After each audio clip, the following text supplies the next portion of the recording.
Hello दोस्तों, मुझे किताबें पढ़ने का कभी बहुत ज़्यादा शौक़ नहीं था, लेकिन इंडियन फॉरेस्ट सर्विस में आने के बाद रिमोट प्लेसेस में पोस्टिंग होती है। चाईबासा में मेरी पहली पोस्टिंग हो गई। छुट्टी के दिन और शाम को काफ़ी समय होता था और वहाँ बहुत कुछ करने को नहीं होता था, तो वहाँ मेरी आदत पड़ गई किताबें पढ़ने की। इसके अलावा एक बात और हुई कि जब तक हम घर में रहते हैं, पढ़ाई करते हैं, तो ज़्यादातर निर्णय हमारे पेरेंट्स लेते हैं, लेकिन सर्विस में जाने के बाद बहुत सारी ऐसी सिचुएशंस आती हैं जहाँ पे आपको निर्णय लेने होते हैं, डिसीजंस लेने होते हैं। इस डिसीजन लेने के प्रॉस एंड कॉन्स क्या होंगे, इसके प्रॉस एंड कॉन्स क्या होंगे, किस आधार पे निर्णय लें, ऐसे बहुत सारे प्रश्न सामने आते हैं। कई बार आदमी उस सिचुएशन से में बह जाता है और कुछ ऐसा निर्णय होता है जो बाद में लगता है कि शायद ऐसा नहीं करके ऐसा किया होता तो बेहतर होता। तो मैंने इस सिलसिले में इस बारे में काफ़ी लिटरेचर ढूंढा और मुझे एक किताब मिली। ये वो किताब है 7 Habits of Highly Effective People by Stephen Covey. इस किताब की 2.5 करोड़ कॉपी पब्लिश हो चुकी हैं 40 लैंग्वेजेस में। तो मैंने इस किताब को पढ़ा, मुझे इंटरेस्टिंग लगा। उसमें कुछ चीज़ें मैंने कुछ को अप्लाई किया, मुझे कुछ फ़ायदा महसूस हुआ। मैंने दोबारा पढ़ा क्योंकि थोड़ी सी इस तरह का लिटरेचर को एक बार में पूरा समझ में नहीं आता है, लेकिन एज़ यूजुअल जो हमारी आदत होती है कि कुछ दिनों बाद आदत बड़ी बुरी है वो फिर लौट के वहीं आ जाती है। मुझे कुछ दिनों बाद लगा कि मुझे फिर से पढ़ने की ज़रूरत है, तो मैंने तीसरी बार पढ़ा इस किताब को। और इनफैक्ट रिटायरमेंट के बाद मैंने कई जगह मोटिवेशनल लेक्चर दिए 7 हैबिट्स के बारे में। एक इसमें परेशानी है कि ये बुक 350 पेजेस से ज़्यादा की है और एक नॉन फिक्शन 350 पेज का पढ़ना, उसमें पूरा इंटरेस्ट रख पाना, ये थोड़ा एक मुझे लगा कठिन काम है। तो मैंने सोचा इसका एक सिंप्लीफाइड वर्जन वीडियो के रूप में वो 7 हैबिट्स को मैं बताने की कोशिश करता हूँ और इसलिए मैं ये वीडियो मैंने बनाया। इससे पहले कि हम उन 7 आदतों के बारे में बात करें, इसके 3 प्रिंसिपल्स को समझना बहुत ज़रूरी है जो इसके बेसिस हैं। वो 3 प्रिंसिपल्स ये हैं। पहला है character ethics versus personality ethics. Character ethics क्या होते हैं? कैरेक्टर एथिक्स वो चीज़ें हैं जो वैसी वैल्यूज़ हैं जो एटर्नल समय से हिस्ट्री और जियोग्राफी किसी भी कल्चर में किसी भी समय में सत्य थे। यानी सच बोलना, ऑनेस्टी से काम करना, इंटीग्रिटी हायर होना, सिंप्लिसिटी होना, मॉडेस्टी होना, एम्पैथेटिक होना, दयावान होना, आप में न्याय की भावना होना, ये सारी जो चीज़ें हैं इनको बोलते हैं कैरेक्टर एथिक्स। लेकिन पिछले 50 सालों में क्या हुआ है कि इस तेज़ इंडस्ट्रियलाइजेशन के बाद से तेज़ दौड़ भाग की ज़िंदगी में पर्सनैलिटी एथिक्स सामने आए हैं। पर्सनैलिटी एथिक्स क्या होते हैं? आप कर्टियस हो, आपकी इमेज अच्छी हो, आपका एटीट्यूड क्या है चीज़ों के प्रति, आपका बिहेवियर ठीक हो, आप टेक्निक बात करने की, इम्प्रेशन कैसा जमा लेते हो। मैं नहीं कहता कि ये सब चीज़ें गलत हैं, ये सब भी ज़रूरी हैं, मगर ये बेसिक और प्राइमरी नहीं है। प्राइमरी और बेसिक है कैरेक्टर एथिक्स।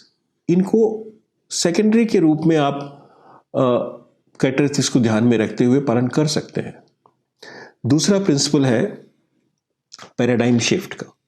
पैराडाइम क्या होता है? पैराडाइम है जो आपके दिमाग में एक बैक में जो एक इम्प्रेशन है, जो झलक है, जिसको लेके कि आप चीज़ों को समझते हो या दूसरे की समस्या को समझते हो। अक्सर हम अपना वो ब्लैक बोर्ड साथ लेके चलते हैं। हमारी जो समझ है इसी को कहते हैं पैराडाइम। इसको ऐसे समझें कि आप अगर किसी नई जगह जाते हैं तो वहाँ का मैप लेके जाते हैं। आप गए फ्रांस और आपको पेरिस में किसी होटल में जाना था, आप मैप लेते गए। आपने कहा भाई मैं तो अपना मैप लेके आया हूँ। अब मैप तो आपका है दिल्ली का, आप उसमें ढूंढ रहे हैं वो होटल पेरिस में, तो कहाँ से मिलेगा? इसी को यानी कि वो हमारा पैराडाइम, जबकि हमें वहाँ का पैराडाइम, वहाँ का मैप देखना होगा। तो जब हम किसी सिचुएशन में डील करते हैं, किसी व्यक्तित्व से डील करते हैं, तो हमें अपने पैराडाइम में शिफ्ट लाने की ज़रूरत होती है और उसके लिए समझना ज़रूरी है कि उसका पैराडाइम क्या है। इसको बोलते हैं पैराडाइम शिफ्ट। तीसरा प्रिंसिपल है सोशल मिरर। दोस्तों, हम जीवन जीते हैं तो हमें उस प्रिंसिपल्स जिसकी चर्चा मैंने की, कैरेक्टरिस्टिक्स के हिसाब से जीना चाहिए। इसको बोलते हैं इनसाइड आउट लिविंग। लेकिन वास्तव में ऐसा होता नहीं है। हम अगर कुछ करते हैं तो ये देखते हैं कि अरे वो क्या कहेगा, वो क्या कहेगा, यानी कि हम आउटसाइड इन के हिसाब से जीवन जीते हैं। इसको ऐसे समझते हैं कि मान लीजिए किसी सर्कस में आपको एग्जीबिशन लगी है, आप उसमें जाते हैं और वहाँ पे आप देखते हैं कि वहाँ एक शीशे होते हैं जो ऐसे गोल वाले होते हैं, कॉन्वेक्स और कॉन्क्लेव मिरर्स होते हैं। उसमें जब अपने आप को देखते हैं तो आप कभी ऐसे मोटे दिखेंगे, कहीं ऐसे पतले दिखेंगे। वही सोसाइटी है, सोसाइटी आपको वही दिखलाती है। और अगर आप उसको देख के अपना जीवन जीने लग गए तो सोचिए कि क्या तबाही होगी। अक्सर लोग आउटसाइड इन जीवन जीते हैं, बाहर सोसाइटी के हिसाब से गाइड होके, जबकि हमें जीवन जीना चाहिए इनसाइड आउट। तो ये 3 प्रिंसिपल्स को याद रखना ज़रूरी है कि हमारी सारी हैबिट्स इन्हीं पे बेस करती हैं। चलिए अब आते हैं हैबिट्स पे। इन हैबिट्स 7 हैबिट्स को स्टीफन कूवी ने 2 भागों में बांटा है।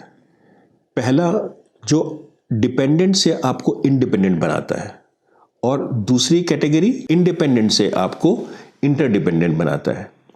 तो डिपेंडेंट से इंडिपेंडेंट का क्या मतलब है? देखिए, जब आप छोटे बच्चे होते हैं, एक बच्चा जब पैदा होता है तो वो अपने से नहीं जीवन जी सकता है। वो चलना सीखता है, उसे सिखाया जाता है, लेकिन वो फिर धीरे धीरे करके इंडिपेंडेंट हो जाता है। इसी तरह से समझ में भी हमें डिपेंडेंट से इंडिपेंडेंट होना है, और वो हम कैसे होंगे उससे संबंधित हैं ये फर्स्ट 3 हैबिट्स। और उसके बाद 4 हैबिट्स इंटरडिपेंडेंस की हम बाद में चर्चा करेंगे। तो इन 3 हैबिट्स का स्टीफन कूवी ने एक सीरियल दिया है, 1, 2, 3। लेकिन मैं इस सीरियल को बदल रहा हूं क्योंकि मेरे समझ से अगर इसको हम बदल के समझेंगे तो शायद समझने में ज़्यादा आसान होगा। तो पहली हैबिट है begin with and in mind, यानी कोई काम शुरू करने से पहले हमें यह सोचना है कि अंत क्या है। अगर हम कोई भी काम करने से पहले ये जान लेंगे कि हमारा गोल क्या है, हमारा लक्ष्य क्या है, और उसके हिसाब से अपना कार्य करेंगे तो हमें सफलता मिलेगी। इसको ऐसे समझने की कोशिश करते हैं। बच्चे को हम कहते हैं कि भाई, और वो पढ़ाई नहीं कर रहा है कि तुम ये काम कर लो, या कोई काम वो उसे करना है वो नहीं कर रहा है, तो उसे हम लालच देते हैं कि तुम्हें ये चॉकलेट देंगे, या तुम्हें घुमाने ले जाएंगे, या तुम्हारे लिए ये कर देंगे, तुम ये कर लो। बच्चा वैसे नहीं कर रहा होता है, लेकिन उस लालच में वो करता है। तो हम बहुत छोटे बच्चे की बात नहीं कर रहे हैं, बहुत छोटे बच्चे के लिए एक अलग बात है। लेकिन जब बच्चे थोड़े समझदार हो जाते हैं तो ये करते वक्त हम उन्हें क्या शिक्षा दे रहे हैं कि अगर कोई आपको आपके मनपसंद चीज़ दे तो आप वो काम कर सकते हैं। यानी जब वो बाहर में होगा, बाहर के एनवायरनमेंट में, और कोई उसको लालच दे के गलत काम करने के लिए प्रेरित करेगा, उसने तो यही सीखा है तो वो कर देगा। तो ये चीज़ पे हमें ध्यान रखना है कि हम कई बार एंड इन माइंड ध्यान में नहीं रखते हैं, और ये अक्सर गलती पेरेंटिंग के दौरान होती है।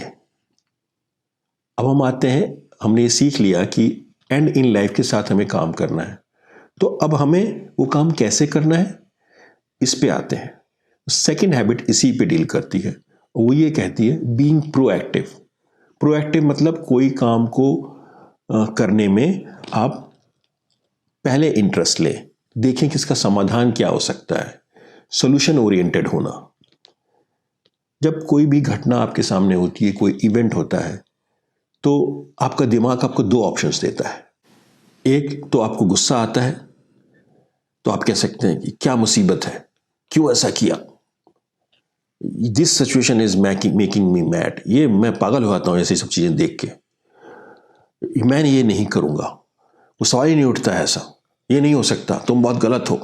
दूसरा ऑप्शन होता है कि नहीं, सोचने दो, देखते हैं हम क्या कर सकते हैं। ये 2 ऑप्शंस जो हैं, जो आप देखें तो इनमें क्या फ़र्क है कि जब घटना होती है तो उसको बोलते हैं स्टिमुलस। आपको एक किसने पिन चुभाई, वो स्टिमुलस हो गया, और आपने उसका जवाब दिया, वो हो गया रिस्पॉन्स।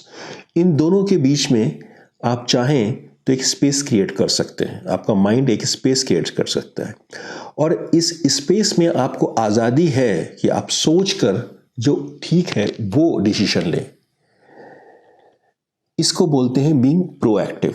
फर्स्ट जो चीज़ है वो है रिएक्टिव। जो आपका दिमाग ऑप्शन दे रहा है। सेकंड है प्रोएक्टिव, तो आपको प्रोएक्टिव होके अपना जीवन जीना चाहिए। इंसान का इवोल्यूशन में जानवर से इंसान बना है, तो जब रेप्टिलियन जो ब्रेन होता है, इंसान के पास भी वो रेप्टिलियन ब्रेन है, वो फाइट या फ्लाइट पे डिपेंड करता है। उसे बचना होता है, या तो उसे लड़ाई करनी है, कोई डेंजर आया, या भाग लेना है। तो वो जो ब्रेन है हमारा रेप्टिलियन ब्रेन, वो अभी भी हमारे पास है। क्योंकि कई बार वो ज़रूरी होता है कि हम ये समझें कि हमें बचाना है, तो हम सोच के काम नहीं कर सकते। ड्राइविंग करते हैं तो सोच के नहीं कर सकते, तो हमने सीख लिया एक बार, अब हम करते रहते हैं। लेकिन इवोल्यूशन के दौरान हमारा ये फ्रंटल ब्रेन डेवलप हुआ, इसको बोलते हैं नियोकॉर्टेक्स। इसमें सोचने की शक्ति है, और तब हम रिएक्टिव ना होकर प्रोएक्टिव हो सकते हैं। और अगर हम प्रोएक्टिव रूप में अपने सभी निर्णय लें अधिक से अधिक, तो आप देखेंगे जीवन बहुत सरल और खुशनुमा हो जाएगा। तो हमें अपनी लाइफ को प्रोएक्टिव रूप में जीना है। इस प्रोएक्टिव प्रिंसिपल की सोच सबसे पहले आई विक्टर फ्रैंकल नाम के एक साइकोलॉजिस्ट थे, जिन्हें जर्मनी में जब नाजी ने बहुत सारे कैदियों को रख के कंसंट्रेशन कैंप में उनको मार डाला, उस वक्त में इसको भी अरेस्ट किया गया था। इसके पूरे परिवार को अरेस्ट किया गया था विक्टर फ्रैंकल के। उसके माँ बाप, बच्चे, वाइफ, सबको गैस चैम्बर में मार दिया गया। ये बच गए। इनकी डेथ अभी कुछ ही वर्षों पहले हुई है। तो इन्होंने जो तरीक़ों से अपने को बचाया, और उसके बाद उन्होंने सोच के इस पर लिखा, और उन्होंने एक किताब लिखी जो बहुत ही फेमस किताब है। मैं आपको दिखाता हूँ, ये मैन सर्च फॉर मीनिंग। इसमें उन्होंने डील किया कि उन्होंने अपना जीवन वहाँ कैसे बिताया और वो कैसे बचे। और उन्होंने उसके निष्कर्ष में ये लिखा है कि अगर आप ये डेवलप कर लें प्रोएक्टिविटी क्या है कि if you are able to create space stimulus और रिस्पॉन्स के बीच में, तो आप जो भी निर्णय लेंगे वो आपका निर्णय होगा। You have the liberty to choose your decision. और वो आपको कोई कितना भी तंग करें, आपको कोई इंसल्ट नहीं कर सकता, क्योंकि आप डिसाइड करते हैं कि मैं इंसल्ट महसूस ही नहीं करूँगा। और जब आप कोई इंसल्ट महसूस नहीं करेंगे तो आपकी कोई इंसल्ट कर नहीं सकता, कोई कितना भी चाहे। और जब आप इस तरह से निर्णय लेना शुरू करते हैं, कोई भी काम करना शुरू करते हैं, तो लोग ये सोचते हैं कि ये आदमी बड़ा मैच्योर है। आपका इन्फ्लुएंस बढ़ना शुरू होता है, तो आपका सर्किल ऑफ इन्फ्लुएंस जो है वो बढ़ने लगता है। लोग आप पे ट्रस्ट करने लगते हैं। आप ज़्यादा चीज़ों को आपकी पावर हो जाती है कि आप करा सकते हैं। और आपका सर्किल ऑफ कंसर्न, यानी कि जो परेशानियां हैं वो कम होने लगती हैं। तो सर्किल ऑफ इन्फ्लुएंस बढ़ने लगता है, सर्किल ऑफ कंसर्न कम होने लगता है। अब आते हैं तीसरी हैबिट पे। आपने प्रोएक्टिविटी सीख ली। अब प्रोएक्टिव के बाद आपको जो बहुत सारी चीज़ें हैं, उसमें से क्या चीज़ पहले करनी है, इसको बोलते हैं, थर्ड हैबिट है फर्स्ट थिंग फर्स्ट। पहला काम पहले। तो अब ये डिसाइड कैसे करें कि पहला, बहुत सारे काम हैं तो उसमें प्रायोरिटी किसको दें, कौन सा काम पहले करें। इसके लिए हमें जानने की ज़रूरत है टाइम मैट्रिक्स। टाइम मैट्रिक्स क्या होता है कि आप समझ लीजिए कि वाई एक्सिस और एक्स एक्सिस आप रख लीजिए, इम्पॉर्टेंट और अनइम्पॉर्टेंट वर्क, और एक्स एक्सिस पे आप रख लीजिए अर्जेंट और नॉट अर्जेंट वर्क। तो जो 4 क्वाड्रेंट बनेंगे, उसमें जो सेकंड क्वाड्रेंट होता है जो आप देख रहे हैं, वो है इम्पॉर्टेंट बट नॉट अर्जेंट। ये सबसे इंपॉर्टेंट काम है। अगर आप काम को देख लें कि इंपॉर्टेंट है और अर्जेंट है, तो आपको पता लग जाएगा आप कोई भी काम को किस क्वाड्रेंट में रखेंगे। आपको अधिक से अधिक सेकंड क्वाड्रेंट में रहना चाहिए, लेकिन एक्चुअल में ऐसा होता नहीं है। एक्चुअल में हम उस क्वाड्रेंट में रहते हैं जिसमें अर्जेंट काम होता है और अनइम्पॉर्टेंट होता है। आप देखेंगे अपनी फैमिली लाइफ में और अपनी ऑफिशियल लाइफ में भी, आप महसूस करिए कि आप अक्सर वो काम जल्दी से करते हैं जिसमें कोई झंझट होने वाला है, कोई अर्जेंसी है। सिर्फ 25%, ज़्यादा नहीं, 25% समय ही अपने जीवन का पर दिन अपनी फैमिली लाइफ का और अपने ऑफिस में अपनी ऑफिशियल लाइफ का क्वाड्रेंट 2 यानी कि इम्पॉर्टेंट बट नॉट अर्जेंट। अगर हम क्वाड्रेंट 2 में रहेंगे तो हमारी सारी चीज़ें ठीक होंगी। तो हमें टाइम मैट्रिक्स सीखना ज़रूरी है। और जब हम ये करने लगते हैं, और ये करने के लिए हमें ट्रस्ट करना ज़रूरी है, दूसरों पे भरोसा करना ज़रूरी है। हमें डेलीगेट करना आना चाहिए काम को, क्योंकि सारा काम तो हम कर नहीं सकते। हमें सीखना होगा कि हम काम को दूसरों पे कैसे करवाएं और उन पे भरोसा करें। तो ये 3 जो हैबिट्स हैं, ये अगर आप फॉलो करें, पहली begin with and in mind, second being proactive, and third first thing first, तो ये आपको डिपेंडेंट से इंडिपेंडेंट की ओर ले जाएंगी।